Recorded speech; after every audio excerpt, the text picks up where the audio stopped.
اور سب سے بڑی اچھمبے کی بات یہ تھی کہ اس سڑک کا افتتاح جو وجہ تنازع بنی نیپال اور بھارت کے درمیان، بھارت کے وزیر دفاع نے کیا۔ آج تک کبھی ایسا ہوا نہیں کہ سڑکوں کے جو انوگریشن ہے یا افتتاح ہیں وہ وزیر دفاع کرتے رہے، لیکن بہرحال ایسے موقع پر بھارت کی دیدہ دلیری یہ ہے کہ کشمیر کے سلسلے میں امریکہ کی ثالثی نہیں برداشت کر رہا، اگنور کی۔ اور اب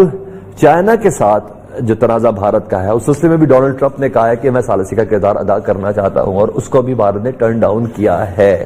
ان تمام چیزوں کے پیچھے ایسے موقع پر جب عالمی منظرنامہ یہ دیکھ رہا ہے کہ بھارت مسلسل انسانی حقوق کی خلاف ورزی کر رہا ہے، انڈیا اور چین کا تو ایک پوری ہسٹری یہ ہے کہ 1962 سے یہ تنازع چلا آ رہا ہے جی لداخ کا، اور تقریباً کہا جاتا ہے کہ 488 کلومیٹر لمبی ایک مشترکہ ایک لائن ہے، ایک سرحد ہے جس کی بنا پر سرحد کے دونوں طرف انڈین اور چائنیز فوجی ہیں۔ لیکن اس سلسلے میں ایک دم یہ الاؤ کا کام کیسے کیا بھارت نے، کیا اسٹریٹجی ہے؟ کیونکہ اس سے پہلے ہم نے دیکھا کہ کشمیر کے معاملے میں آرٹیکل 370 پر کشمیر کا حق بھی لے لیا گیا اور لداخ کو بھی جو سینٹرل کے سپرد کیا گیا تھا، اور جس کو ہمیشہ سے ہی چائنا نے کہا ہے کہ یہ ہماری ثوابدید ہے، اور یہ جو ہمارا جو حق ہے یہ اس کے اوپر دراصل ایک حملہ ہے۔ یہ تمام کوشچنز آج ہمارے سامنے موجود ہیں۔ بلکہ صاحب ایسے موقع پر جب دنیا کی سپر پاور یعنی امریکہ یہ چاہ رہا ہے کہ اس خطے کے ایشیا کے جو بڑے بڑے تنازع ہیں اس میں میں ثالث کا کردار ادا کروں اور یہ تنازع کسی حد تک ختم ہو جائیں، یا امریکہ کی نیت میں فرق ہے یا لہجے کی شد و مد میں فرق ہے؟ کیا ایسا ہے کہ نہ کشمیر کے معاملے میں بھارت اس کی ثالثی قبول کرنا چاہ رہا ہے، نہ چائنا کے ساتھ معاملے میں اس کی ثالثی قبول کرنا چاہ رہا ہے؟ بھارت کون سے ایسے گولز ہیں جو اچیو کرنے کی کوشش میں ہے یا کر رہا ہے یا خواب دیکھ رہا ہے؟ دیکھیں مسئلہ یہ ہے کہ اس وقت پاکستان میں چین کا اور پاکستان کا بالکل ٹوٹل ہارمنی ہے، ایک ہی سوچ ہے، بالکل ہم اسٹریٹجک پارٹنرز ہیں۔ کوئی چین اور پاکستان کے درمیان تو بات بڑی کلیئر ہے کہ نہ کشمیر پہ کوئی کمپرومائز ہوگا اور نہ سی پیک کے قسم کا کمپرومائز ہوگا۔ مطلب کہنے کا یہ ہے کہ چاہے امریکہ ہو چاہے ان کا فرنٹ مین بھارت ہو، اس علاقے میں جو اس خطے میں جو یہ چاہے گا کہ سی پیک کو ڈسرپٹ کیا جائے یا سیبوٹاج کیا جائے، تو یہ تو نہ چائنا کو قبول ہے نہ پاکستان کو قبول ہے۔ اور یہ جو بھی ریسنٹ جو معاملہ ہوا ہے اپنا لداخ میں، لداخ کو اپنے انڈین یونین میں مرج کیا، تو ظاہری بات ہے اگر آپ کو یاد ہو چین نے بڑا اسٹرانگلی اس کو ریجیکٹ کیا تھا۔ ٹھیک ہے قمر صاحب آپ بتائیں ایسے موقع پر انڈکلیئرڈ ایک سپر پاور کے ساتھ دو بدو ہونے کی جرت کرنا انڈیا کی اس سکی اور ضلالت کے باوجود، اور دوسری ایک ڈکلیئرڈ سپر پاور کا میڈیٹر کے کردار ادا کرنے کی پیشکش کو قبول نہ کرنا، بھارت کے ذہن میں کیا لگ رہا ہے آپ کے؟ دیکھیں پہلی بات تو یہ ہے کہ جو پریزیڈنٹ ٹرمپ نے کہا ہے کہ میں نے میڈیشن کی بات کی ہے، وہ تو انڈین گورنمنٹ نے کہا، ایسی تو بات ہی ہماری کوئی نہیں ہوئی ان سے،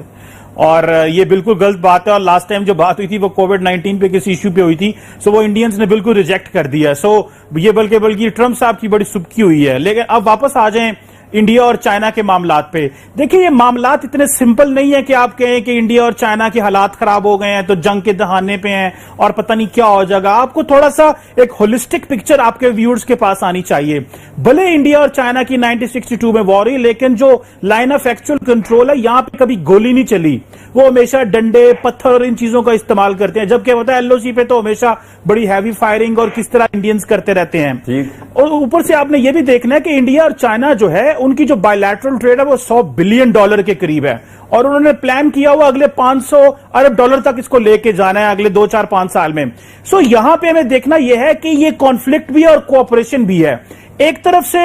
جو مغرب ہے امریکہ یہ سمجھتا ہے کہ ہمیں انڈو پیسیفک اوشن میں انڈیا کو پراپ اپ کرنا ہے ایک ایز اے میجر پلیئر، تاکہ وہ چائنا کے جو بیک یارڈ میں جتنے بھی ایشیا پیسیفک کے ممالک ہیں ان میں انڈیا جو ہے وہ ایک رول پلے کرے۔ اوپر سے امریکنز نے، آسٹریلینز نے جو ہے اور جاپنیز نے اور انڈینز نے ایک کوآرڈینیٹڈ سیکورٹی ڈائلاگ بھی شروع کیا ہوا ہے چائنا کو کنٹرول کرنے کا۔ سو بڑے لیول پہ چائنا جو ہے، امریکہ جو ہے وہ انڈیا کو سپورٹ کر رہا ہے، ایون کہ انہوں نے جو ان کی پیسیفک کمانڈ تھی اس کا نام ہی انڈو پیسیفک رکھ دیا تاکہ انڈیا کو اوبلائج کیا جائے. یہ ابھی جو ان کے سیکرٹری میٹرز تھے پرانے انہوں نے یہ کیا. سو میرا خیال یہ ہے کہ یہ جو ٹیکٹیکل لیول پہ چھوٹے لیول پہ بارڈر پہ پرابلمز ہیں, آپ نے جو چائنیز امبیسڈر انڈیا میں ہے سن وڈونگ ان کا بیان سنے, وہ کہتے ہیں dragon and elephant will dance together. It means کہ یہ, اور مزے کی بات سنیں, جو پولیٹیکل ایلیٹ ہے اس کی جو ایکسپینشنسٹ ریویژنسٹ اپروچ ہے کہ ہم نے اپنا جو نظریاتی ہندوتو ہے اور جو اکھنڈ بھارت ہے اس کو پورے ریجن میں امپلیمنٹ کرنا ہے, اور جو لائک مائنڈیڈ سٹیٹس ہیں ان کو ساتھ ملانا ہے. نیپال کو بھی وہ ایسی سمجھتے ہیں کہ وہاں پہ ہندو مذہب ہے اور وہ بہت زیادہ ریلیجس معاملات کے لیے نیپال میں جاتے ہیں. مالدیوز کی فورن پالیسی انڈیا بڑی دیر تک کنٹرول کرتا رہا ہے. آپ نے ہندوتوا کے نظریہ کی بات کی. بریگیڈیئر فاروق حمید صاحب کہتے ہیں کہ بیسیکلی یہ سی پیک ایران اور پاکستان کا سارا معاملہ ہے, جی بھی گلگت بلتستان کے سلسلے میں یہ بھارت کی موو ہے. اب ایک تیسرا ورژن, ڈاکٹر ہما بکائی صاحب اگر آپ کو میری آواز پہنچ پا رہی ہے تو یہ بتائیے گا, ایسے موقع پہ جو ہم نے دیکھا کشمیر اور لداخ کے لیے انڈیا نے قانون تبدیل کیا اور انڈین پرائم منسٹر اپنے نہ صرف وزیر دفاع سے ریگولر ملاقات کر رہے ہیں, ایئر چیف سے بھی ملاقات کی, نیول چیف سے بھی ملاقات کی اور بڑی فوج کے سربراہ سے بھی ملاقات کی. چینی صدر نے بھی اپنی فوج کو الرٹ کر دیا ہے, 5,000 کی مزید تعیناتی بھی کی ہے, بجٹ میں بھی 178 ارب کا اضافہ کر دیا ہے. اس سچویشن کو دیکھتے ہوئے آپ کو کیا لگتا ہے کہ بھارت بیک فٹ پہ جائے گا, کشمیر کو اس کے اصل قوانین کے مطابق کرے گا, لداخ سے ودرا کرے گا؟ آپ کو کیا لگتا ہے؟ دیکھیے, جس سپر پاور کی آپ تنہائی کی بات کر رہے ہیں, اگر آپ کا اشارہ امریکہ کی طرف ہے تو امریکہ کے ساتھ تو نیو دہلی کی اسٹریٹجک کنورجنس ہے. اوکے, چاہے وہ چائنا کی طرف قدم بڑھائے, چاہے وہ پاکستان کو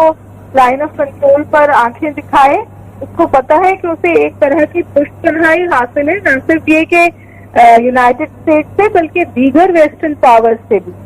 اور آپ دیکھیے کہ کچھ پاکستان کے لیے بھی بہت اہم مسئلے ہیں. ابھی OIC میں ہمیں بہت ساری مسلم کنٹریز نے بھی سپورٹ نہیں کیا ہے. تو ظاہر ہے کہ یہ تمام چیزیں انڈیا کو یہ جرت تو دیتی ہیں کہ وہ پاکستان کے ساتھ بھی مسئلے کرے. دیکھیے 2020 میں باوجود کووڈ-19 کے لائن آف کنٹرول کی بڑی سخت وائلیشنز ہوئی ہیں, سویلینز کو ٹارگٹ کیا گیا ہے. اسے چائنا کے ساتھ بھی وہی شروع کیا تھا. چائنا نے اپنے بزرگ ڈپلومیسی جس کو وہ لوگ کہتے ہیں وہ دکھاتے ہوئے انڈیا کو بڑا سخت پش بیک دیا ہے. ٹھیک ہے, ٹھیک ہے. بریگیڈیئر فاروق حمید صاحب, مجھے یہ بتائیے گا, آپ کو ایسا لگ رہا ہے کہ بھارت اپنے مقاصد میں تھوڑا تھوڑا کامیاب نظر آ رہا ہے؟ کیونکہ اس کے پیرل اگر میں دیکھوں تو ہم نے دیکھا کہ سوشل میڈیا ہو یا میڈیا ہو, کشمیر کے اوپر مظالم ہو, مسلم کمیونٹی کو جس طرح کمپریس کر کے رکھا گیا ہو,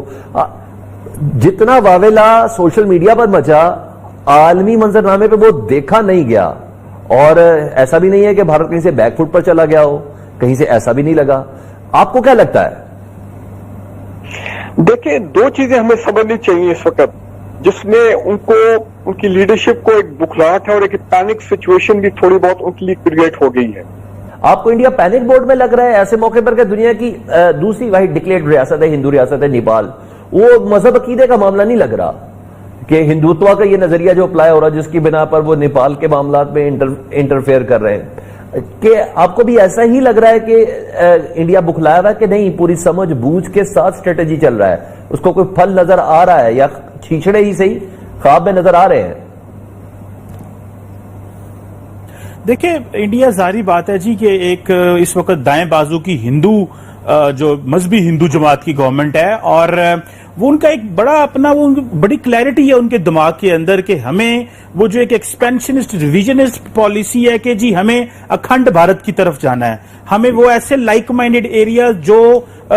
ایگزسٹ کریں گے جہاں جہاں موجود ہے, کوئی باؤنڈری نہیں چینج کریں, لیکن وہ لائک مائنڈیڈ ایریاز کو ہم اپنے پولیٹیکل کنٹرول میں لیں, سوچتے ہیں اس معاملے میں. لیکن جو ایڈیشن آیا وہ آیا ہے بی جے پی کے آنے سے, وہ ایڈیشن آیا ہے ظاہری بات ہے اجیت دوول کے آنے سے, جنہوں نے یہ سوچا کہ پاکستان کو وایا افغانستان انگیج کیا جائے, کہ وہاں سے دہشت گرد ایلیمنٹس بھیجے جائیں, دہشت گرد جماعتوں کو گروپس کو بھیجا جائے اور فائنانس کیا جائے کہ پاکستان آلریڈی لڑ رہا ہے. تو وہ تو انہوں نے پورا نیٹ ورک بچھایا ہے. ایک بات انہوں نے یہ کیا ہے,